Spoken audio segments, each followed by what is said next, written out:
In September of 2013, unprecedented rain flooded 6 different river corridors, causing destruction to homes, businesses, and more than 400 miles of Colorado highways.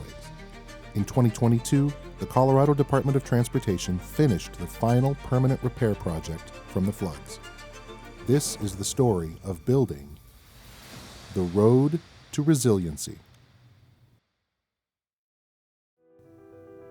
The US 34 Big Thompson Canyon emergency repairs were overseen by resident engineer Scott Ellis, who had a love for the canyon that few could equal.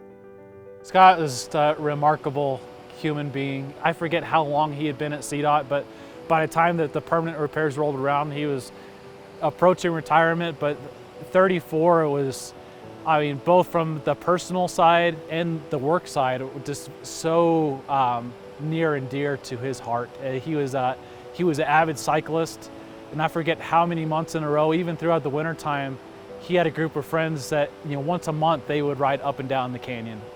And so for him, it was there was a very strong personal tie there. Scott Ellis needed me to get some signs and cones right up here to County Road 31, up by the Carter Lake cutoff. And I said, well, I can't get through on 34, how do I get there?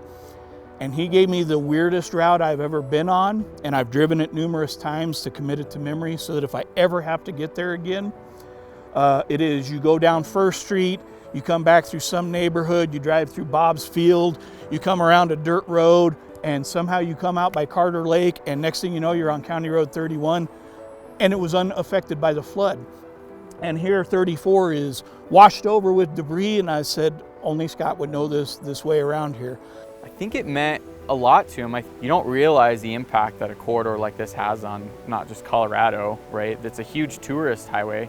Estes Park being a huge tourist destination for Colorado, but just the residents, which is what I never really understood, because it's a canyon you kind of drive through, pretty scenery, you see all of the houses but don't really register it. But when you start talking to residents of the canyon and you see what this means to them and this impact that this had on them, and I think Scott realized that right out of the gates. I think he knew that, and so he was great, working with people directly, whatever we could.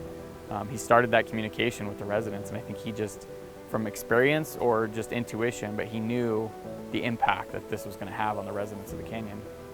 He was one of the REs that I enjoyed working with the most. He was a kind, respectful, brilliant, just human. And he was a pleasure to work with. He had a team that enjoyed working with him. He created such synergy. But he had a real care for the community and a care for the impact of the flood recovery. So I think he humanized the event, and he never lost sight of that when we were doing our repairs and we were thinking about solutions. If you spend any time with Scott, when he was engaged with you, it's like you felt very important. It wasn't about Scott, it was about you. And that's something that I very much appreciated about him. He valued everybody. So Scott, like I say, Scott was on his way towards retirement.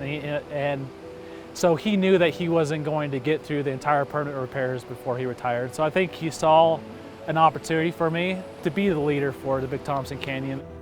Having made plans to put James Usher in charge of the permanent repairs, Scott Ellis left that weekend in 2016 to participate in the Leadville 100 bike marathon, an event he'd done 19 times before.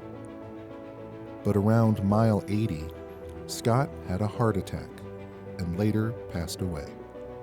Little did I know that he had a phone call with our RTD at the time, and that phone call was to talk about all the reasons of why Johnny should put me in as the project director for the Big Thompson Canyon. And I didn't know that until after the fact, but his wife Connie, she gave me, it was actually from an old steno pad, and it was written out, like it was his preparation of that meeting. It was written out all the different reasons.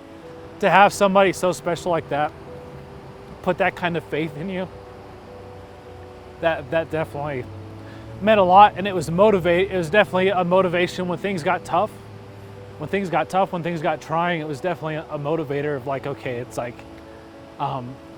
there's somebody that believed in me, and is like, we can see this through. So yeah. He was a huge loss. It really impacted the team.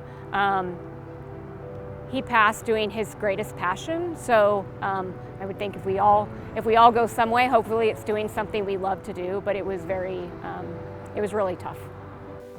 You know, it was huge for me. And again, when you're young, you don't quite understand, you know, the impact that people have on you. And you know, Scott was the leader, one of the leaders in our residency.